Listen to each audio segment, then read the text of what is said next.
जय श्री राम भक्तों, स्वागत है आप सभी का हमारे चैनल हरिओम टॉकीज पर।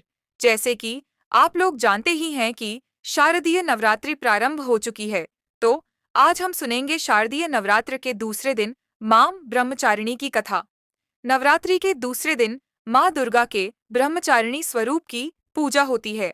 ब्रह्मचारिणी का अर्थ है तप का आचरण करने वाली। मां के इस स्वरूप की पूजा करने से भावनात्मक शक्ति बढ़ती है। मां ब्रह्मचारिणी को प्रेम, निष्ठा, ज्ञान और बुद्धि की देवी मानी जाती हैं। मां ब्रह्मचारिणी श्वेत वस्त्र धारण किए हुए हैं। उनके दाएं हाथ में अष्टदल की माला और बाएं हाथ में कमंडल है। ब्रह्मचारिणी का स्वरूप बहुत ही सादा है और अन्य देवियों की तुलना में वह सौम्य, क्रोध रहित और तुरंत वरदान देने वाली देवी हैं। मां ब्रह्मचारिणी की पूजा में उन्हें चीनी का भोग लगाया जाता है और इस दिन उनकी व्रत कथा भी सुनी जाती है। उनकी व्रत कथा सुने बिना पूजा अधूरी मानी जाती है। मां दुर्गा की नवशक्ति का दूसरा स्वरूप ब्रह्मचारिणी का है। यहाँ ब्रह्म का अर्थ तपस्या से है। मां दुर्गा का यह स्वरूप भक्तों और सिद्धों को अनंत फल देने वाला है। इनकी उपासना से तप, त्याग, वैराग्य, सदाचार और संयम की वृद्धि होती है। तो आइए सुनते हैं मां ब्रह्मचारिणी की कथा। ब्रह्मचारिणी का अर्थ तप की चारिणी यानी तप का आचरण करने वाली।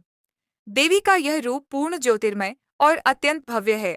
इस देवी के दाएं हाथ में जप की माला है और बाएं हाथ में यह कमंडल धारण किए हैं। पूर्व जन्म में इस देवी ने हिमालय के घर पुत्री रूप में जन्म लिया था और नारद जी के उपदेश से भगवान शंकर को पति रूप में प्राप्त करने के लिए घोर तपस्या की थी। इस कठिन तपस्या के कारण इन्हें तपश्चारिणी अर्थात ब्रह्मचारिणी नाम से अभिहित किया गया। 1000 वर्ष तक इन्होंने केवल फल फूल खाकर बिताए और 100 वर्षों तक केवल जमीन पर रहकर शाक पर निर्वाह किया। कुछ दिनों तक कठिन उपवास रखे और खुले आकाश के नीचे वर्षा और धूप के घोर कष्ट सहे। 3000 वर्षों तक टूटे हुए बिल्व पत्र खाए और भगवान शंकर की आराधना करती रहीं। इसके बाद तो उन्होंने सूखे बिल्व पत्र खाना भी छोड़ दिए।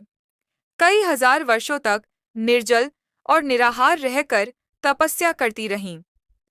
पत्तों को खाना छोड़ देने के कारण ही इनका अपर्णा नाम पड़ गया।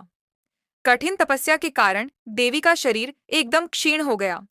देवता, आर्षि, सिद्धगण, मुनि सभी ने ब्रह्मचारिणी की तपस्या को अभूतपूर्व पुण्यकृत्य बताया, सराहना की और कहा, हे देवी, आज तक किसी ने इस तरह की कठोर तपस्या नहीं की।